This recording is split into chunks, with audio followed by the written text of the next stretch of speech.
नमस्कार मित्रों, स्वागत है आपका अपने चैनल हिंदी साहित्य संगम धाम में।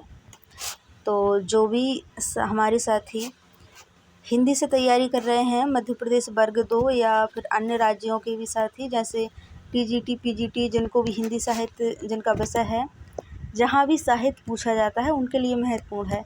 और अभी हमारा आदिकाल चल रहा है जिसमें राज साहित्य को हम पढ़ रहे हैं।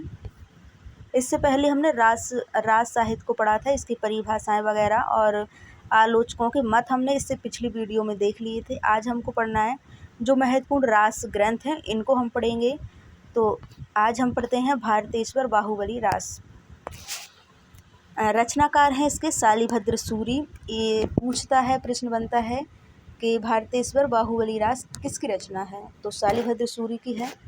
समय है इसका 1184 ईस्वी। विषय क्या है इसका, तो भारतेश्वर यानी अयोध्या नरेश तथा बाहुबली तक्षशिला के नरेश, भारतेश्वर और बाहुबली के मध्य राज्य सत्ता के लिए संघर्ष का चित्रण है और बाद में उन्हें अहिंसा के मार्ग पर चलते हुए दिखाया गया है। तो ये इसका वर्ण विषय रहा है। कुल छंद पूछे तो 205 छंद हैं इसमें। काव्य रूप पूछे तो खंड काव्य है और रस पूछे तो वीर रस है, श्रृंगार रस है और शांत रस है। 3 रस हैं इसमें, वीर, श्रृंगार और शांत। मुनि जिन विजय ने इसे रास परंपरा का प्रथम ग्रंथ माना है। ये ऐसे प्रश्न बनता है कि रास परंपरा का प्रथम ग्रंथ भारतेश्वर बाहुबली रास को किसने माना है, तो मुनि जिन विजय ने माना है। भाषा है इसकी अपभ्रंश प्रभावित हिंदी। तो यहीं से 4-5 प्रश्न बन जाएंगे, इतनी छोटे से पैराग्राफ अभी जो हमने पढ़ा है ना, यहीं से। तो देखिए कैसे प्रश्न बन सकते हैं। एक तो इसका समय पूछ लेगा कि भारतेश्वर बाहुबली रास का समय क्या है, तो 1184। रचनाकार पूछ लेगा तो शालिभद्र सूरि। और वर्ण विषय क्या है इसका, और किसके युद्धों का इसमें चित्रण हुआ है, तो भारतेश्वर और बाहुबली इन दोनों का, इसमें इन दोनों के जो राज सत्ता को लेकर संघर्ष थे उसको चित्रण हुआ है। तो ये वर्ण विषय भी पूछ सकता है। और कितने छंदों का प्रयोग हुआ है, तो 205। किस प्रकार का काव्य है ये, खंड काव्य है, महाकाव्य है, प्रबंध काव्य है, क्या है, तो ये खंड काव्य है। और कौन कौन से रसों का प्रयोग इसमें हुआ है, तो वीर, श्रृंगार और शांत। हाँ, और इसको प्रथम ग्रंथ किसने माना है राज परंपरा का, तो मुनि जिन विजय ने माना है। और भाषा क्या है इसकी, तो अपभ्रंश प्रभावित हिंदी है। तो प्रश्न यहाँ से बनते हैं, महत्वपूर्ण है। अगला देखते हैं दूसरा ग्रंथ, पंच पांडव चरित्र रास। रचनाकार हैं इसके शालिभद्र सूरि। रचना काल है 1191। काव्य रूप देखें तो प्रबंधात्मक महाकाव्य है। सर्ग पूछे तो इसमें कुल 15 सर्ग हैं। जैसे कामायनी में 15 सर्ग हम पढ़ते हैं, उसी प्रकार पंच पांडव चरित्र रास में भी 15 सर्ग हैं। इसके कुछ महत्वपूर्ण बिंदु देखें तो महाभारत की कथा का चित्रण इसमें हुआ है। और इस रचना में पांडवों को अहिंसावादी दिखाया गया है। इसे राज परंपरा का प्रथम ऐतिहासिक महाकाव्य माना जाता है। इसकी भाषा अपभ्रंश प्रभावित राजस्थानी हिंदी है। प्रधान रस देखें तो शांत रस है। ये हो गया। तीसरा देखिए, तीसरा है बुद्धिरास। बुद्धिरास इसके रचनाकार हैं शालिभद्र सूरि। रचना काल है 1193 ईस्वी। वर्ण विषय है नीति, वैराग्य, आचार्य पद से संबंधित है। प्रधान रस है इसमें शांत। काव्य रूप है मुक्तक। ठीक है, बुद्धिरास, ये था बुद्धिरास। फिर बुद्धिरासु करके मिलता है। इसकी रचना की थी चंद्रवरदाई ने। चंद्रवरदाई के पुत्र जलहण, चंद्रवरदाई जो थे ना पृथ्वीराज रासो के रचयिता, उनके पुत्र थे जलहण। तो जलहण की रचना मिलती है एक बुद्धिरासो, है ना, तो इसको याद रखिएगा। ये बुद्धिरास है शालिभद्र सूरि का, और बुद्धिरासो करके पूछे तो ये जलहण की रचना है, महत्वपूर्ण है, याद रखना है। अगला है चंदनबाला रास। इसके रचनाकार हैं आसगु। रचना काल है 1200 ईस्वी। रचना स्थल रहा है जालौर राज्य। काव्य रूप है इसका प्रबंधात्मक खंड काव्य। कुल छंद हैं इसमें 35। वर्ण विषय क्या है इसका, इस रचना में चंपा नगरी के राजा दधिवाहन की पुत्री चंदनबाला को एक सेठ के यहाँ बेच देने और उसके सतीत्व पर अटल रहने की कथा का चित्रण इसमें हुआ है। प्रधान रस है इसमें करुण।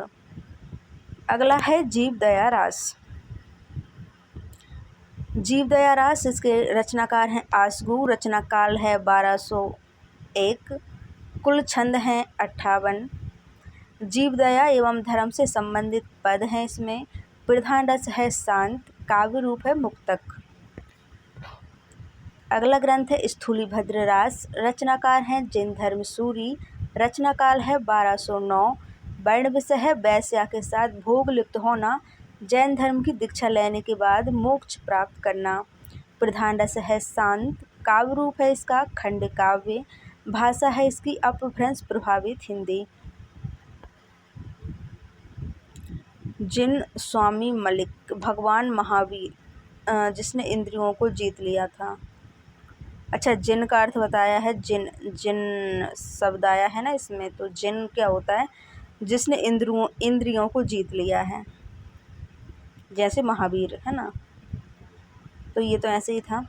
आगे देखिएगा, अगला ग्रंथ है रेवंतगिरी रास।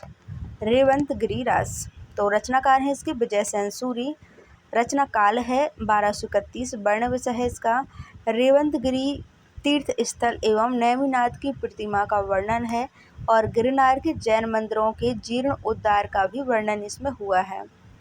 काव्य रूप है इसका मुक्तक, प्रधान रस है शांत, भाषा है अपभ्रंश प्रभावित हिंदी, और इसमें 4 कड़वक हैं। अगला ग्रंथ है रास साहित्य में नेमिनाथ रास। तो नेमिनाथ रास किसका है? सुमिति गणी का है ये, सुमिति गण का, और रचना काल है 1213 ईस्वी। विषय है इसमें नेमिनाथ एवं कृष्ण के चरित्र का वर्णन हुआ है। कुल छंद पूछे तो 58 छंद हैं, भाषा पूछे तो अपभ्रंश प्रभावित राजस्थानी हिंदी। फिर नेमिनाथ चरियू, ये हरिभद्र सूरी का है, 1159 का। नेमिनाथ चौपई, ये 1200 का है, विनय चंद्र सूरी का। नेमिनाथ फागु 11, ये है 1200 नहीं 1100। नेमिनाथ फागु 1348 का है, ये राजशेखर सूरी का। तो ये हो गए सारे महत्वपूर्ण रास ग्रंथ हमने पढ़ लिए हैं। कुछ और भी हैं, जैसे जैन साहित्य से संबंधित अन्य रचनाएं। तो जैन साहित्य में हमने रास साहित्य को पढ़ लिया। तो हमने क्या क्या पढ़ा है अभी? कुछ महत्वपूर्ण हमने रास ग्रंथ पढ़े हैं, जैसे भारतेश्वर बाहुबली रास, पंच पांडव चरित रास, चंदनवाला रास, जीवदया रास, स्थूलीभद्र रास, रेवंतगिरी रास और नेमिनाथ रास। तो ये रास ग्रंथ थे महत्वपूर्ण, और यहाँ से प्रश्न बनता है। आदिकाल से जब भी प्रश्न बनता है हिंदी साहित्य में, तो यहाँ से 1-2 प्रश्न जरूर बनते हैं, तो महत्वपूर्ण है ये। अब हम देख लेते हैं जैन साहित्य से संबंधित अन्य रचनाएं। तो गौतम स्वामी रास, ये उदयवंत विजयभद्र की रचना है। उपदेश रसायन रास जिनदत्त सूरी की है। कच्छुली रास प्रज्ञा तिलक की है। जिनपदम सूरी रास सारमूर्ति की है। करकंड चरित रास ये कनकामर मुनि की है। कुमारपाल प्रतिबोध सोमप्रभु सूरी की है, विक्रम संवत 1241 की रचना। श्रावकाचार्य देवसेन की है, 933 ईस्वी की रचना। द्रव्य साहब प्रयास या द्रव्य साहब प्रकाश, ये देवसेन की है। लघु नय चक्र, ये भी देवसेन की है। दर्शन सार, ये भी देवसेन की है। और मुंजरास ये अज्ञात है। और आबूरास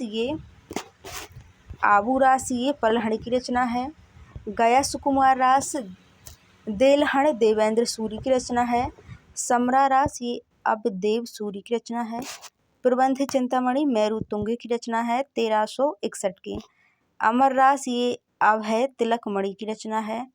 और सुदर्शन चरियु, ये सुदर्शन चरित्र या सुदर्शन चरित्र, ये नय नंदी की रचना है।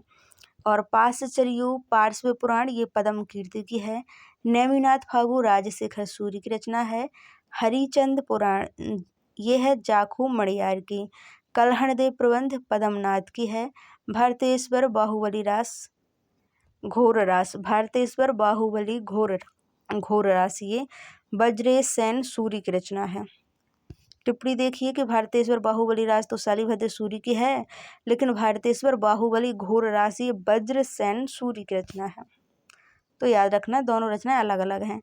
नेमिनाथ चरियु, ये विनय चंद्र सूरी की है। नेमिनाथ चरियु ये हरिभद्र सूरी की है। नेमिनाथ चौपई पूछे, चौपई तो विनय चंद्र सूरी, और नेमिनाथ चरियो ये हरिभद्र सूरी के है। हरिश्चंद्र पुराण ये पद्मनाथ की रचना है। तो यहाँ पे होते हैं हमारे जैन साहित्य से संबंधित महत्वपूर्ण ग्रंथ खत्म। आगे हम मिलेंगे अमीर खुसरो के साथ। तब तक के लिए धन्यवाद सभी को। Bye bye, take care.